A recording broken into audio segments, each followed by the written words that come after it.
నమస్తే welcome to our channel. ప్రస్తుతం మనతో పాటు ఉన్నారు vegetable therapist sun spiritual society founder Vikramaditya గారు. సార్తో మాట్లాడి ఈరోజు మరికొన్ని విషయాలు అడిగి తెలుసుకుందాం. నమస్తే సార్.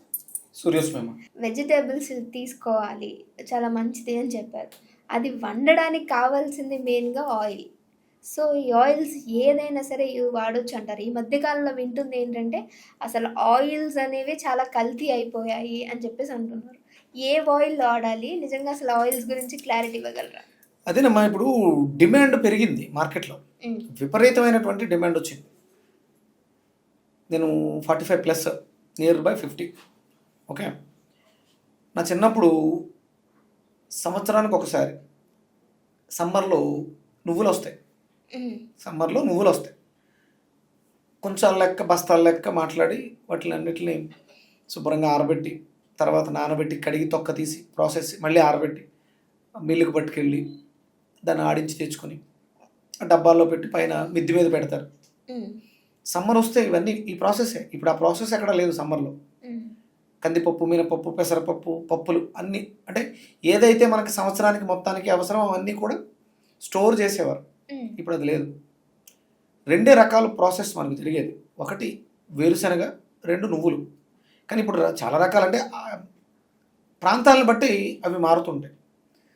సన్ఫ్లవర్ ఎక్కడైతే పండుతాయో, ఏ ప్రాంతంలో అయితే దానికి విపరీతమైనటువంటి ఆయిల్ కంటెంట్ వస్తుందో అక్కడే వాడాలి. అట్లా ఇప్పుడు మనకి ఆలివ్ ఆయిల్ అని ఇంకా చాలా రకాల ఆయిల్స్ వచ్చేసినాయి. ఇవన్నీ కూడా మీ ప్రాంతాల్లో ఏదైతే పండుతుందో అది మాత్రమే మీకు సూట్ అవుతుంది. ఇక్కడ ఇంకొకటి ఏంటి అంటే, కల్తీ ఎందుకు వచ్చింది అంటే డిమాండ్ పెరిగింది కాబట్టి కల్తీ వచ్చింది. డిమాండ్ లేదు అన్నప్పుడు కల్తీ ఎందుకు వస్తుంది? చేయడుగా. ఇంపోర్టెడ్ క్రూడ్ ఆయిల్స్, ఎక్కడో వేరే కంట్రీలో పండినటువంటి పంటల తాలూకు oils plus petroleum product waste మెటీరియల్ను ఆయిల్గా మార్చి దిగుమతి చేసుకోవాల్సినంత అవసరం లేదుగా. సాయంత్రం అవతలకు బజ్జీల బండి దగ్గర బజ్జీలు వేయటానికి ఓ 15 లీటర్ల డబ్బా ఉంచాలి ముఖిలో. అప్పుడు కానీ ఆ బజ్జీలు మొలగవు, అంత కలర్ రాదు. ఇది ఈ కల్తీని ఎవరు సృష్టించారు? అసలు బయట తినడం తప్పమ్మా. శాస్త్రం ప్రకారం నీ కుటుంబంలో నీ తల్లి లేకపోతే నీ ఇంట్లో నీ పెద్ద ఎవరైతే అమ్మమ్మ నాన్నమ్మలు ఉన్నారో వాళ్ళు వండింది మాత్రమే నువ్వు తినాలి. కానీ ఇప్పుడు ఎలా అవుతుంది? మనం ఆఫీస్కి వచ్చాం, ఇక్కడ ఏదో క్యాంటీన్ ఏర్పాటు చేశారు. క్యాంటీన్లో పనిచేసే వాళ్ళు వండుతారు, లేకపోతే బయట హోటల్ నుంచి ఆర్డర్ పెడతారు. ఇది తినకూడదు.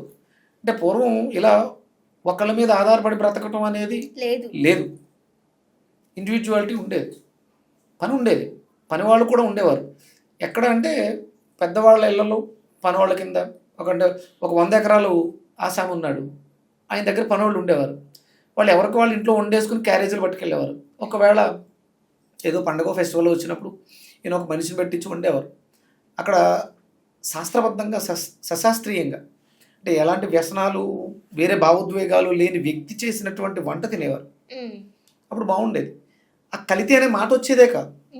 ఇప్పుడు అవసరానికి మించి తినేస్తున్నాం, అవసరానికి మించి ఆలోచిస్తున్నాం కాబట్టి డిమాండ్ ఎక్కువైంది. అందుకని ప్రొడక్షన్ పెరగాలి కాబట్టి దిగుమతి చేసుకోవాల్సి వస్తుంది. ఒక్కసారి ఆగండి, ఆగి చూడండి. 1 లీటర్ ప్యాకెట్స్ కొనటం ఆపండి. ఒక కంటైనర్ వస్తుంది ఎక్కడి నుంచో, వేరే కంట్రీ నుంచి, ముంబై వెళ్తుంది. అది ముంబై పోర్ట్ నుంచి ఫ్యాక్టరీకి వెళ్తుంది. నాకు తెలిసిన ఒక కంపెనీ ఉంది, వాళ్ళే రిఫైన్ చేసి ప్యాకింగ్ చేస్తారు. కంటైనర్ వచ్చింది, అసలు సేల్స్ లేవు, ఆగిపోయినాయి. అప్పుడు ఏం చేస్తాడు? ఇక నెక్స్ట్ కంటైనర్, ఈ కంటైనర్ అయ్యేంత వరకు ఆగుద్ది. డిమాండ్ తగ్గిద్దాం. ఎక్కడైతే కల్తీ జరుగుతుందని మనకు అనుమానం వచ్చిందో దాన్ని డిమాండ్ తగ్గించండి, ఆటోమేటిక్గా కల్తీ అయిపోతుంది. డిమాండ్ దేనికి కావాలి? పాత బెల్లం మంచిది. రెగ్యులర్గా షాప్కి వెళ్ళి పాత బెల్లం కావాలి, నల్ల బెల్లం కావాలని అడగండి. మనం దిగుమతి ఆపాల్సింది, కల్తీ ఆపాల్సింది, అనారోగ్య సమస్యలు ఆపాల్సింది పంచదార, maida, oils, number of oils. Demand ఆపేయండి, మీరు అడగటం ఆపండి. తక్కువ నూనెతో, అంటే కేజీ 150-200 దొరుకుతుంది సన్ఫ్లవర్. వేరుశెనగ లేకపోతే పల్లీలు 300-400 ఉన్నాయి. 100 గ్రాములు వేసే చోట 25 గ్రామ్స్ వేయండి. ఇది కాస్ట్ ఎక్కువ ఉంది, అందుకని తక్కువ వాడదాం. ఎక్కువ నూనె తింటే ఎక్కువ బలం వస్తే, లేకపోతే ఎక్కువ డబ్బులు సంపాదించాం. మన ఆలోచనలు మారుద్దాం, అప్పుడు ఆటోమేటిక్గా కల్తీ అనేది ఆగుతుంది. అవసరానికే ఏదైనా తింటాం మొదలు పెడతాం. బజ్జీలు తింటే బాగుంటుందమ్మా, కానీ తర్వాత తిన్న తర్వాత కడుపు మంట వస్తుంది, గ్యాస్ట్రిక్ వస్తుంది, అల్సర్ వస్తుంది, చాలా ఇబ్బంది వస్తుంది. బాధపడుతూ అంటే ఆ బాధ కోసం, ఒక చిన్న ఆనందం కోసం అంత పెద్ద బాధ అవసరమా? బజ్జీలు వేయించుకోండి ఎప్పుడు వారానికి ఒకసారి ఇంట్లో అమ్మతోటి. మధ్యాహ్నం పూట, ఈవినింగ్స్ తినకూడదు. ఓకే. ఇప్పుడు వచ్చే క్యాన్సర్స్, చిన్నపిల్లలు ఎక్కువ క్యాన్సర్స్ వస్తున్నాయి. నేను ఇవాళ డిఫరెంట్ క్యాన్సర్స్, లియో కార్సినోమా ఏదో లియో కార్సినోమా అంటే సాఫ్ట్గా ఉండేటువంటి టిష్యూకి సంబంధించిన క్యాన్సర్ ఇవాళ డయాగ్నోసిస్ నా దగ్గరకు వచ్చిన కేసు. చిన్న ఏజ్, పోనీ పెద్ద ఏజ్ కూడా కాదు, చాలా చిన్న ఏజ్. ఎన్నో దారుణమైనటువంటి కేసులు కేవలం మన ఆహార విధానం బాగోక మాత్రమే. ఏది తిన్నా ప్రాసెస్ చేసినది, వండింది ఏది తిన్నా మధ్యాహ్నమే తినాలి. మీరు బజ్జీలు తింటారా, సమోసాలు తింటారా, హై ప్రాసెస్ ఫ్రైస్ తింటారా, ఏం తింటారా, మధ్యాహ్నం ఒక్కసారి తినండి. సాయంత్రం వస్తులోకి రెస్ట్ ఇవ్వండి సిస్టమ్కి. మీ పిల్లలు పారైపోతున్నారమ్మా, మీ యువతే. నేను ఆ స్టేజ్ దాటి వచ్చాను. నేను 50 దగ్గరలో ఉన్నాను. నేను బాగున్నాను. నేను మీలా ఉన్నాను.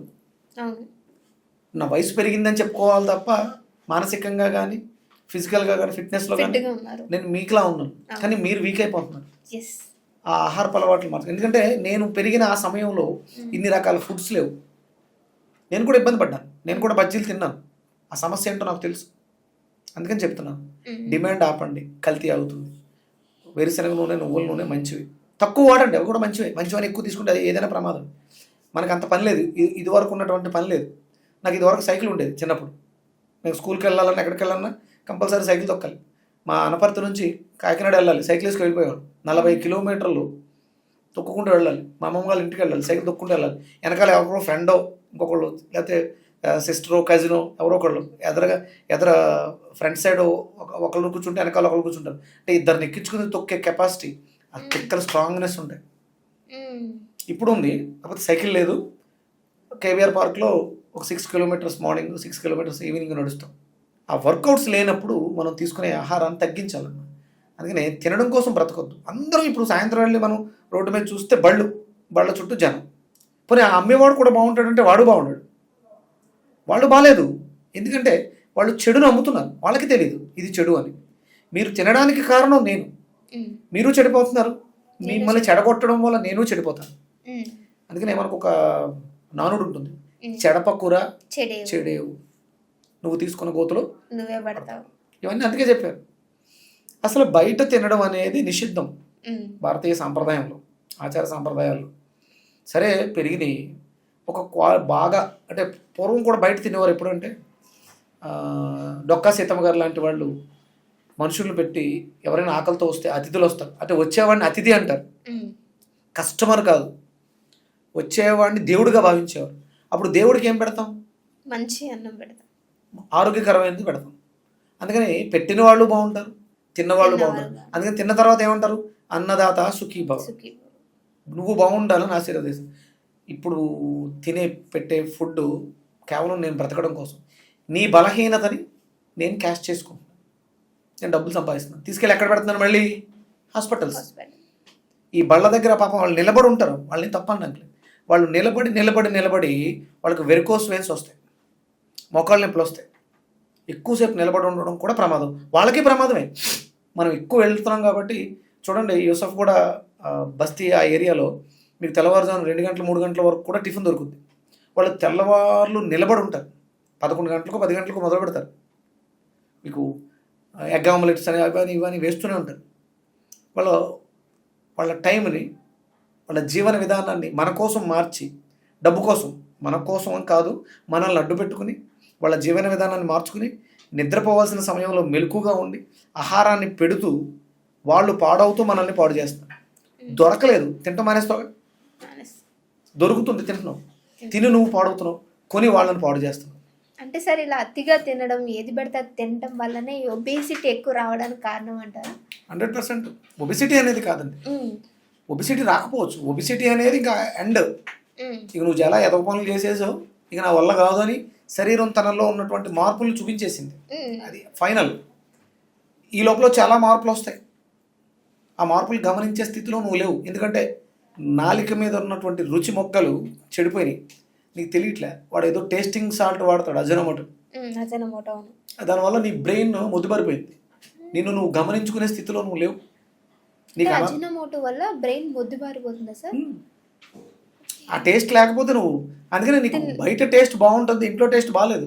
ఫ్రైడ్ రైస్ అవి ఏదైనా సరే అడుగు కంపల్సరీ ఒక స్పూన్ అజినమోటో వేస్తాడు, ఇంకా చాలా రకాల గొడ్డు కారం. అంటే అంత టేస్టీ కలిగించేది ఎందుకు సార్, అంత హార్మ్ఫుల్?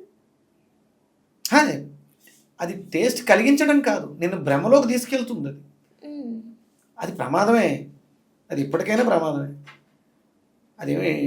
అది టేస్ట్ నేను కలిగించట్లే, నీ ఒరిజినల్ నేచర్ని చెడగొడుతుంది.